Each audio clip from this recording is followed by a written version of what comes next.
नमस्कार दोस्तों, आज बात करेंगे आशियाना आमरा पर। इनका रिसेंटली फेज़ 4 लॉन्च हुआ है। इसके लिए UI collection process already start हो चुका है। जब पिछले एलीट मेंबर्स मीटअप में हमने बात की थी इस प्रोजेक्ट से रिलेटेड, तो मैंने इसे हाईली रिकमेंड किया था।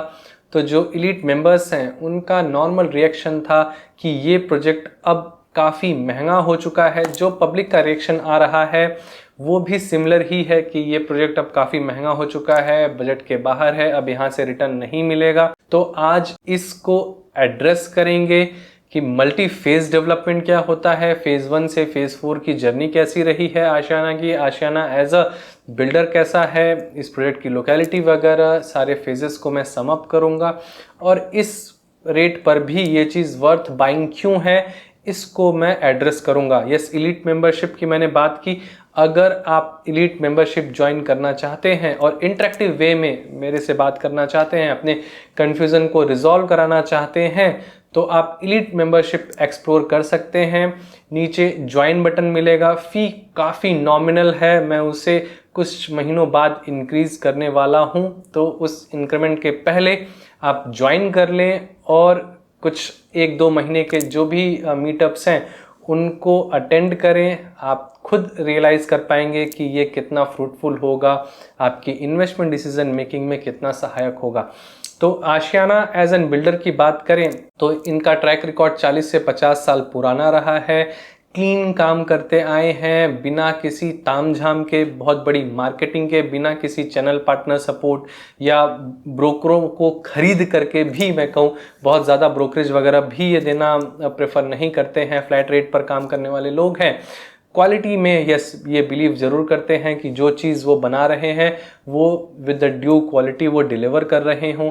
ये प्रोजेक्ट 22 एकड़ में टीओडी के लाइसेंस पर बना हुआ है, बट अगर इसके एफएआर यूटिलाइजेशन की बात करें, अगर यूनिट पर एकड़ की बात करें तो तकरीबन 60 यूनिट पर एकड़ निकल करके आता है, जो टीओडी जैसे लाइसेंस के लिए बिल्कुल भी डेंस्ड नहीं है। तो जहां पर लोग इस डेंसिटी पर किसी प्रोजेक्ट को अल्ट्रा लग्जरी, ऊबर लग्जरी की कैटेगरी में डाल रहे हैं, यहाँ पर बिल्डर नॉर्मली इसे मिडिल क्लास को पिच कर रहा है, बिल्कुल सिंपल और एंड सोबर तरीके से। अगर इसके कंस्ट्रक्शन की बात करें, यहाँ पर तकरीबन 18 टावर हैं और ये अलग अलग 4 फेजेस में डिवाइडेड है। फेज़ 1 तकरीबन 12 से 15 महीने पहले आया था, तब भी मैंने इस पर वीडियो किया था। फेज़ 1 के लिए मैं बहुत ज़्यादा पॉजिटिव था। अब मल्टी फेज़ डेवलपमेंट में बिल्डर कैसे अपनी चीज़ें लॉन्च करते हैं, इसकी साइकोलॉजी को समझते हैं, इसकी स्ट्रैटेजी को समझते हैं।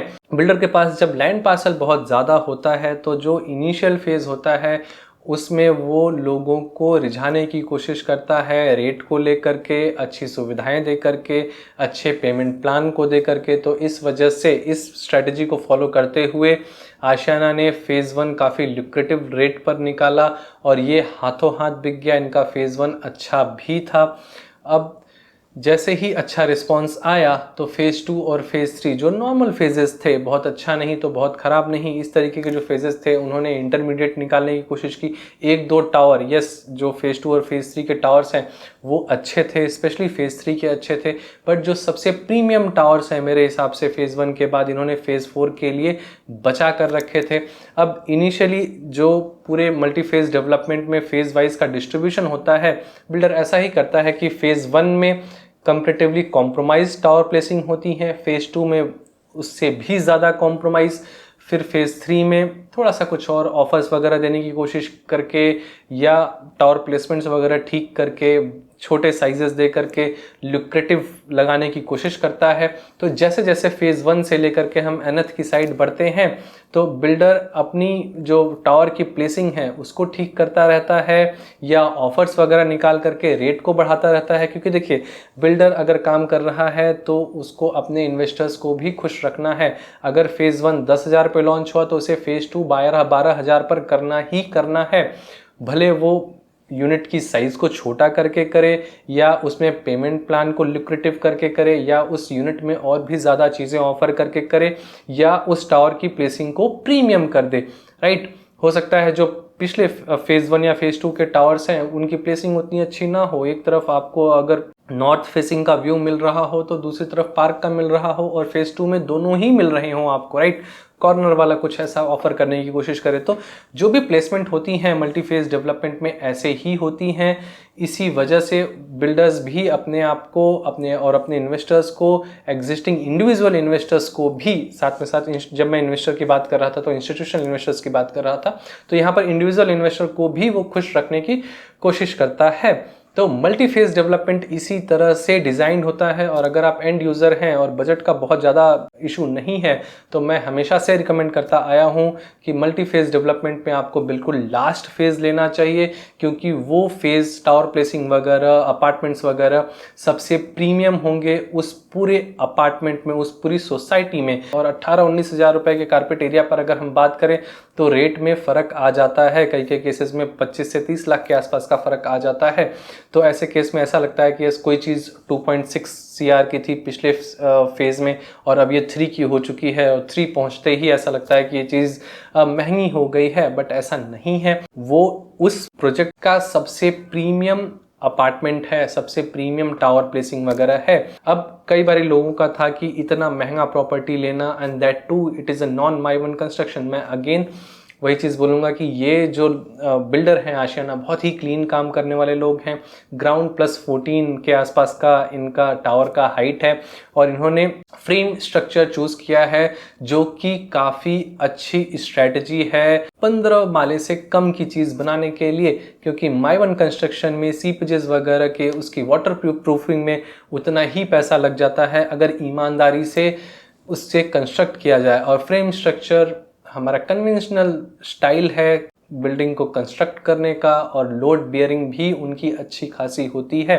तो अगर माई-वन को कंपेयर करें फ्रेम स्ट्रक्चर से तो मैं फ्रेम स्ट्रक्चर ग्राउंड प्लस 14-15 के लिए प्रेफर करूंगा, राइट। तो इन दोनों ही बातों पर, मल्टी फेज डेवलपमेंट हो या माई-वन हो, इस पर मैंने ऑलरेडी बात की हुई है, डिटेल में बात की हुई है कि बिल्डर कैसे इंडिविजुअल इन्वेस्टर्स का और जो मार्केट में ब्रोकर्स हैं उनको बेवकूफ़ बना करके अपनी चीज़ बेच रहे हैं। मैं ये नहीं कहूँगा कि सिर्फ इंडिविजुअल इन्वेस्टर्स ही बेवकूफ़ बनते हैं, वो ब्रोकर को भी ठगने की कोशिश करते हैं। आजकल तो ब्रोकर्स को भी आपने देखा होगा कि माई-वन कंस्ट्रक्शन ये है वो है, ऐसी बातें करते आए हैं। बट माई-वन कंस्ट्रक्शन में जितने भी अफोर्डेबल हाउसिंग बने हैं, आप अगर उनकी जाकर के हालत देखिए तो सीपेजेस के इश्यूज़ अच्छी से अच्छी कंस्ट्रक्शन में आते हैं, क्योंकि जो वाटर प्रूफिंग का खर्चा है वो इतना ज़्यादा हो जाता है कि मे बी आप अगर फ्रेम स्ट्रक्चर से बना रहे होते, उस कन्वेंशनल स्ट्रक्चर से बना रहे होते, आज फ्लाई ऐश ब्रिक का भी ऑप्शन आपके पास आ जाता है, तो उस केस में जो पूरा टावर का जो वेट है वो कहीं ना कहीं कम हो जाता है। तो अगर आप 20 या 25 माले की बिल्डिंग भी बना रहे हैं, it is sensible to choose a frame structure, right. तो बीइंग एन इंजीनियर, मैंने ऑलरेडी इस पर बात की हुई है, Q&A वीडियो के माध्यम से बात की हुई है, मैंने एक सिविल इंजीनियर को एड्रेस किया था। तो मैं कोशिश करूंगा 2 वीडियोस की तो एटलीस्ट मैं वीडियो डाल दूं, otherwise all other videos you can search on my YouTube channel, right. अब ब्रोकर्स की अगर बात करें तो जैसा कि मैंने आपको इनिशियली बताया कि ये ठीक ठाक काम करने वाले लोग हैं, क्लीन काम करने वाले लोग हैं।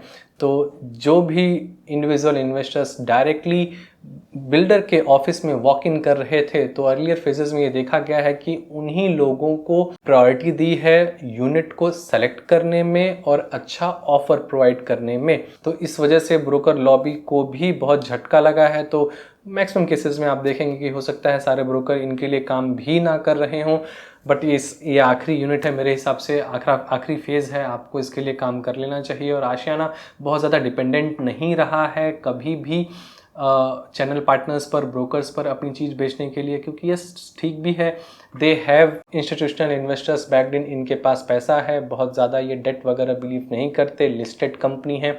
अगर काम वो अच्छा कर रहे हैं तो दे नो कि जब तक कंस्ट्रक्शन वो कंप्लीट करेंगे तब तक वो चीज़ बिक जाएगी। तो अगर मैं कहूँ, कंपेयर करूँ सीरियसली, तो ये DLF है राजस्थान का, और जो कि यहाँ पर आकर के कंस्ट्रक्शन कर रहा है। इन्होंने जयपुर में बहुत अच्छी कंस्ट्रक्शन की हुई है, जोधपुर में रिसेंटली इन्होंने जो प्रोजेक्ट लॉन्च किया था सुपर डुपर हिट रहा है। हाई राइज पहला कॉन्सेप्ट था जोधपुर में इतना अच्छा बनाने का, राइट। और भिवाड़ी में ये ऑलरेडी प्रेजेंट है और यहाँ पर सोहना में भी है इनका प्रोजेक्ट। और ये किड्स सेंट्रिक प्रोजेक्ट वापस से गुड़गांव के सेक्टर 93 में है। तो सेक्टर 93 के लोकेलिटी की बात करें अगर, तो बेहतरीन लोकेलिटी है। इसकी कनेक्टिविटी अगर आप देखें तो द्वारका एक्सप्रेसवे से अच्छी बनती है, न्यू गुड़गांव के बिल्कुल सेंटर में पड़ता है। हॉस्पिटल्स हों, मॉल्स हों, आज के डेट में भी आपकी रीचेबिलिटी अच्छी बनती है। आसपास बेस्टेक की कंस्ट्रक्शन है। लेफ्ट साइड में अगर आप देखें तो सिग्नेचर ग्लोबल के लो राइज प्रोजेक्ट्स आ रहे हैं, तो हैबिटेशन और भी बढ़ने वाली है। आज भी वहाँ पर हैबिटेशन एग्जिस्ट करती है और बिल्डर ये सारी चीज़ें बेच रहा है बिना किसी अल्ट्रा लग्जरी टैग के। तो आप ये सोच सकते हैं कि कितनी ईमानदारी से आशियाना काम करता आया है। एक और चीज़ मैं एड्रेस करना चाहूँगा, कारपेट एरिया और सुपर एरिया के बीच का जो घपला है, जो कुछ नए बिल्डर्स हैं, इवन जो एग्जिस्टिंग वेल प्लेयर्स हैं, वो भी सुपर एरिया को ज़्यादा दिखा करके रेट को बताते हैं 20,000, 21,000, 22,000 के सुपर एरिया के रेट पर ला रहे हैं। या कुछ अभी रिसेंटली जो बिल्डर को भी देखा गया था कि सुपर एरिया को ज़्यादा बताया इन्होंने, और कंपेरेटिवली कारपेट एरिया अगर आप कैलकुलेट करें तो वो कम निकल रहा था। और जो भी मार्केटिंग वगैरह है सब कुछ सुपर एरिया पर चल रही है। तो आपको ये आइडेंटिफाई करना कि कारपेट एरिया पर रेट कितना लग रहा है, ये काफ़ी चैलेंजिंग हो जाता है। आपको खुद कैलकुलेट करना पड़ेगा, कई बार वो नहीं दिखाते हैं। बट यस, अगर वो नहीं भी दिखा रहे हैं तो आपको पूछना चाहिए। और यहाँ पर अगर आप देखें तो कारपेट एरिया का कैलकुलेशन बिल्कुल स्ट्रेट फॉरवर्ड रखा गया है, कोई भी इसमें बदमाशी नहीं की गई है। तो यहाँ पर जो बिल्डर्स कारपेट एरिया की रेट को ना दिखा करके सुपर एरिया पर चीज़ें बेच करके सुपर एरिया को ज़्यादा बड़ा दिखा करके रेट में घपला कर देते थे 15 से 20 लाख रुपए, तो मिनिमम है ही है। यहाँ पर वो वाला घपला भी नहीं हुआ है, राइट।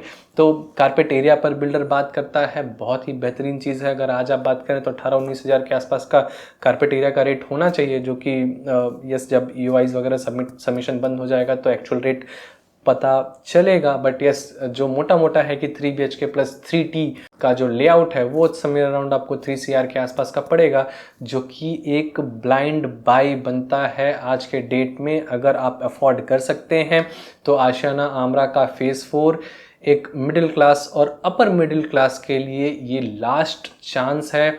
ऐसी चीज़, मतलब अगर मैं बात करूं 55 से 60 यूनिट्स पर एकड़ की चीज़ बिना किसी तामझाम के, जो बेसिक एमिनिटीज़ हैं, जो एक्चुअल एमिनिटीज़ हैं, ऐसा नहीं कि यहाँ पे 5-7 स्विमिंग पूल्स दिए गए हैं, जो अच्छी चीज़ आपको दी जा सकती है किड्स सेंट्रिक होम में, राइट, वो सारी चीज़ें दी गई हैं। क्लब हाउस है आपका, ट्रैक वगैरह वॉक करने के लिए है ही, बेसमेंट में पार्किंग आपको मिल ही जाती है, कंस्ट्रक्शन क्वालिटी ए नॉच मिलेगी ही आपको, राइट।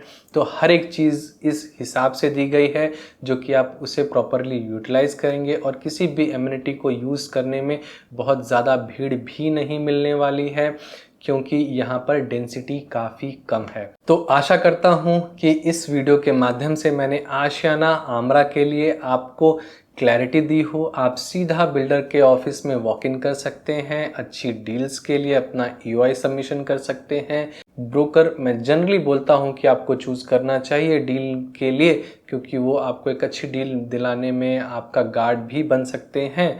ऑल्दो मैंने ब्रोकर्स की सीरीज़ भी की हुई है, प्लीज़ वॉच दोज वीडियोज़। तो बट इस केस में अगर मैं बताऊं, आशियाना के साथ डील करने में आपको डायरेक्टली ऑफिस में वॉक इन करना चाहिए।